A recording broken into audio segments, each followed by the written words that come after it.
नमस्कार प्यारे साथियों, आप सभी का स्वागत है स्वामी विवेकानंद स्टडी सर्किल प्रयागराज में। आज हम लोग बात करेंगे हमारे देश के संविधान के बारे में, मूलतः संविधान की पुस्तक के बारे में। कुछ अद्भुत चीज़ें हैं उसमें, उन चीज़ों को हम लोग यहाँ पर समझेंगे। दोस्तों, आपके मन में एक विचार तो ज़रूर आता होगा, हमारे देश का जो विश्व का सबसे बड़ा लिखित संविधान है उसको कैसे टाइप किया गया, कैसे प्रिंट किया गया, या फिर इसको हाथों से लिखा गया है, क्या किया गया इसमें, कैसा है संविधान, उसी के बारे में हम लोग थोड़ा सा चर्चा यहाँ पर करेंगे।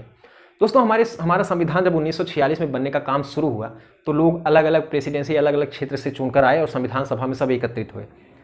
एक ऐतिहासिक कार्य होने जा रहा था, तो विचार ये उठा कि संविधान को टाइप किया जाए, प्रिंट किया जाए, क्या किया जाए, या फिर हाथ से लिखा जाए। तो सभी सदस्यों ने एक तरह से ये विचार रखा और इस विचार को, प्रस्ताव को पास भी किया कि हम अपने देश का जो संविधान है उसको हाथों से लिखेंगे, हाथों से लिखने का काम किया जाएगा। फिर बात उठी कि लिखेगा कौन। अब लिखने के लिए देखिए, ये सब जो लिखते हैं वो सुलेखक होते हैं, कैलीग्राफर होते हैं, बहुत ही सुदृढ़, बहुत ही एक तरह से सुंदर लिखावट होती है उनकी। तो ये काम दिया गया बदरुद्दीन तैयब को। बदरुद्दीन तैयब जी ये कांग्रेस के पहले मुस्लिम अध्यक्ष थे। उनको काम दिया गया कि आप कैलीग्राफर्स का इंटरव्यू कीजिए, यानी जो सुलेखक है उनका इंटरव्यू कीजिए, ऑडिशन लीजिए, जो बेस्ट लगे उसको संविधान सभा के सामने पेश करिए, उसकी लिखावट को। तो इन्होंने ये काम किया, ऑडिशन लिया। तो इन्होंने एक व्यक्ति प्रेम बिहारी नारायण रायजादा को क्या किया, सेलेक्ट किया, और संविधान सभा ने उनको काम दिया कि हाँ लिखना है। हमारे देश का जो संविधान लिखा गया दोस्तों, वो लिखा गया सबसे पहले अंग्रेजी भाषा में, उसके बाद इसको लिखा गया है हिंदी भाषा में, और इस अंग्रेजी वाले जो लिखा गया था अंग्रेजी में, इसको प्रिंट भी किया गया है, यानी मुद्रित कॉपी है ये। इन 3 प्रतियों में क्या किया गया है, हमारे संविधान को लिखा गया है। अंग्रेजी में लिखा था प्रेम बिहारी नारायण रायजादा। प्रेम बिहारी नारायण रायजादा ने इसको इंग्लिश में लिखा था बसंत कुमार बैद। हिंदी में हमारे देश का संविधान जो है इन्होंने अनुवाद किया था बसंत कुमार बैद। इन्होंने हिंदी में देश के संविधान को लिखा है। जब प्रेम बिहारी नारायण रायजादा से पंडित जवाहरलाल नेहरू जी ने पूछा कि आप संविधान को लिखने के कितना चार्ज करेंगे, फीस कितनी होगी, तो इन्होंने दोस्तों कहा कि मैं फीस या कोई पैसा नहीं लूँगा, बल्कि मेरी इच्छा है, मेरा रिक्वेस्ट है कि संविधान के हर, मतलब जो संविधान का पेज है, हर पेज पर इनका नाम लिखा जाए, और अंत में, लास्ट में जो है, इनके साथ इनके दादाजी का भी नाम लिखा जाए। क्योंकि जो प्रेम बिहारी जी थे उनके माता पिता का स्वर्गवास हो गया, देहांत हो गया बचपन में ही। तो इनका पूरा लालन पालन पोषण जो है इनके दादाजी और उनके चाचा जी ने किया है। दादाजी इनके वो भी कैलीग्राफर्स थे, उन्हीं के शिष्य थे, उन्हीं से इन्होंने सीखा था। तो इनका ये विचार था कि इनका नाम हर पेज पर लिखा जाए। आप संविधान की पुस्तक को देखेंगे तो वहाँ पर नीचे ऐसे प्रेम करके हर पृष्ठ पर इनका नाम लिखा गया है, और लास्ट वाले पेज पर इनके दादाजी का भी नाम लिखा गया है। पंडित जवाहरलाल नेहरू जी ने तुरंत इस बात को एक्सेप्ट कर लिया, उन्होंने मान लिया। अब देखिए दोस्तों, कुछ यहाँ पर महत्वपूर्ण चीज़ों को हम लोग देखते हैं। बात बताइए, अगर कोई चीज़ लिखी गई है, कोई पुस्तक है, उस पर कोई कहानी लिखी गई है, लेकिन अगर उस कहानी के साथ साथ दोस्तों अगर कुछ चित्रों का भी अंकन कर दिया जाए, कुछ चित्र उस पर छाप दिए जाए, तो कितना सुदृढ़, कितना अच्छा लगता है वो, देखने में, पढ़ने में, समझने में, हर चीज़ में अच्छा लगता है। तो संविधान सभा के एक सदस्य प्रोफेसर केटी शाह थे, बिहार से चुने गए थे वो गुजरात के। उन्होंने संविधान सभा के सामने ये विचार रखा कि क्यों ना हम संविधान के पन्नों पर चित्रों का भी अंकन करें, चित्रों को भी छापें, और जो महत्वपूर्ण ऐतिहासिक चीज़ें हैं, भारतीय संस्कृति है, या फिर कोई इवेंट है, उन चीज़ों को चित्रों, मतलब संविधान में दर्शाया जाए। लोगों को पसंद आई। संविधान सभा के अध्यक्ष डॉक्टर राजेंद्र प्रसाद ने इस बात को एक्सेप्ट भी किया। अब इसके बाद एक चित्रकार को भी खोजना पड़ेगा कि जो चित्रकारी अच्छे से करे संविधान की पुस्तक पर।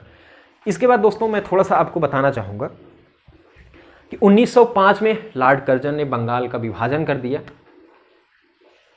उसके बाद एक आंदोलन बहुत जोर शोर से चला था बंगाल के विभाजन को रद्द करने के लिए। उस आंदोलन को हम लोग बंग भंग आंदोलन के नाम से जानते हैं। अब बंग भंग आंदोलन को ही स्वदेशी आंदोलन कहते हैं। इसमें क्या होता था कि विदेशी वस्तुओं का एक तरह से बाइकॉट करने की बात की गई, विदेशी वस्तुओं को छोड़ने की बात की गई, स्वदेशी चीज़ों को अपनाने की कोशिश की गई, स्वदेशी चीज़ें अपनाई जाएंगी। देखिए, अंग्रेज 200 साल से देश पर शासन कर रहे थे, तो अंग्रेज का प्रभुत्व हर जगह पर पड़ने लगा था, हर वस्तुओं पर पड़ने लगा था, हर चीज़ों पर पड़ने लगा था। साथ ही साथ देश की संस्कृति पर, कला पर भी अंग्रेजी प्रभाव यानी पश्चिमी सभ्यता का प्रभाव दिखने लगा, पश्चिमी सभ्यता का प्रभाव पड़ने लगा।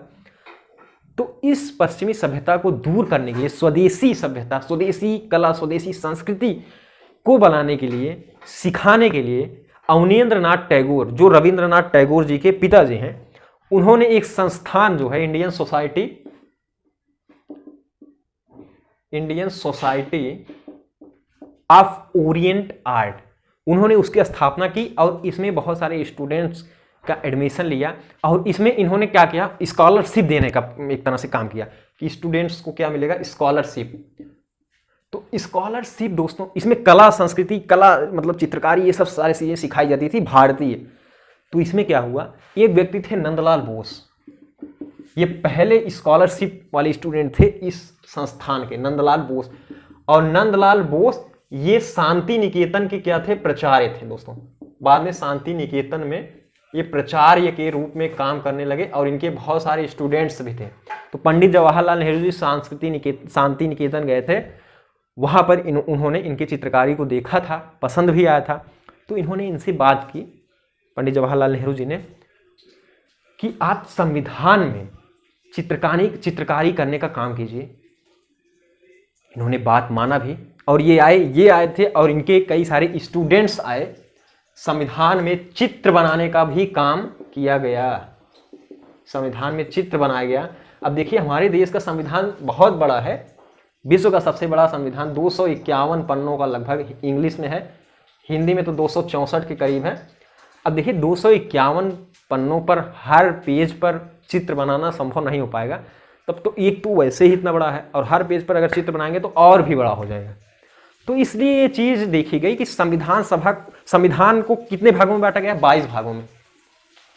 अब इन 22 भागों में हर पृष्ठ पर, हर भाग के पहले पृष्ठ पर चित्र बनाने का काम शुरू किया गया कि हर भाग के पहले पृष्ठ पर चित्र बनाया जाएगा। तो ये नंदलाल बोस और उनके जो शिष्य थे, स्टूडेंट्स थे, उन्होंने संविधान की पुस्तक पर चित्र बनाया हुआ है। अब कुछ महत्वपूर्ण चित्रों को भी देखना बहुत आवश्यक बन जाता है कि कौन कौन से चित्र उस पर बनाए गए हैं, उसको यहाँ पर हम लोग थोड़ा सा, जो संविधान की पुस्तक है, उस पुस्तक का जो कवर पृष्ठ है दोस्तों, कवर पृष्ठ, उस पर आप देखेंगे कि देश का क्या बना है, राष्ट्रीय चिन्ह। ये राष्ट्रीय चिन्ह तब नहीं था, अशोक स्तंभ के वो शेर बने हुए हैं। इसको बाद में जब संविधान सभा ने हस्ताक्षर कर दिया तो उसके बाद इसको अपनाया गया था। देखिए, राष्ट्रीय चिन्ह जो कवर पृष्ठ बना है, इसको बनाया है किसने, नंदलाल बोस के शिष्य दीनानाथ भार्गव ने। दीनानाथ भार्गव ने कवर पृष्ठ बनाया हुआ है और इसको बनाने के लिए ये कलकत्ता के चिड़ियाघर में कई बार शेर को देखने गए, शेर को देखा, उसके बाद इसको बनाया। एक बार तो ये बना दिए और दिल्ली भेजे, इस पर थोड़ा ब्रश गिर गया था तो दिल्ली भेजे तो वो रिजेक्ट हो गया, दोबारा उन्होंने इसको बनाया। जो इसका कवर पृष्ठ है, इसको दीनानाथ भार्गव ने बनाया। उसके बाद उद्देशिका, जिसको हम लोग प्रस्तावना के नाम से जानते हैं, प्रस्तावना को दोस्तों बनाया था किसने, ये बहुत महत्वपूर्ण पृष्ठ है और इस पर इतनी अच्छी कारीगरी की गई है, इतनी अच्छी चित्रकारी की गई है कि आप अगर देखेंगे तो आपको समझ में आएगा। मैं थोड़ा सा भी बताऊंगा आपको। प्रस्तावना की जो चित्रकारी की गई है, प्रस्तावना को किसने, राम मनोहर सिन्हा ने। राम मनोहर सिन्हा ये नंदलाल बोस के शिष्य थे। अब थोड़ा सा हम लोग देख लेते हैं किस पृष्ठ पर कौन सा चित्र बना। दोस्तों, जो मूल अधिकार वाला भाग है,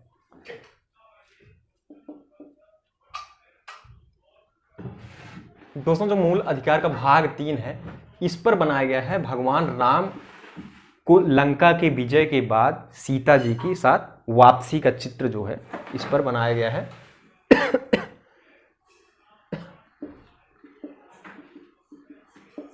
सीता जी के वापसी के बाद। और नीति निर्देशकता, तो भाग 4 में नीति निर्देशकता, इसमें बनाया गया है श्री कृष्ण जी का उपदेश देते हुए, गीता का उपदेश दे रहे थे जब, वो वाला चित्र इस पर बनाया गया है भाग 4 में, जो नीति निर्देशक तत्व है। अब देखिए जो दोस्तों संघ है, उसके बाद भाग 5 आता है। संघ में वर्णन किया गया है, किस चीज का चित्र बनाया गया है? गौतम बुद्ध के जीवन का एक दृश्य बनाया गया है, गौतम बुद्ध जी के। और उसके बाद राज्य संघराज्य जो है उस पर बनाया गया है महावीर स्वामी का, महावीर स्वामी के चित्र का। तो हर भाग पर ये चित्र बनाए गए हैं और एक अच्छा दिखने के लिए, भारतीय संस्कृति को दिखाने के लिए इस पर बनाए गए हैं ये सब सारे चित्र दोस्तों। और इसको प्रेम बिहारी नारायण रायजादा जी के द्वारा लिखा गया है इटालियन शैली में, इटालियन शैली में लिखा गया है। इसको लिखने का काम 6 महीने में हुआ था, 6 महीने में ये लिखा गया दोस्तों। अगर आप देखेंगे उस पृष्ठ को, उस पेजेस को देखेंगे कि इतनी सुंदरता से लिखा गया है, बहुत ही सुंदर लगता है देखने में। और इन्होंने बहुत सारे निप्स का प्रयोग किया और 6 महीने का एक तरह से वर्क लगा, कार्य लगा।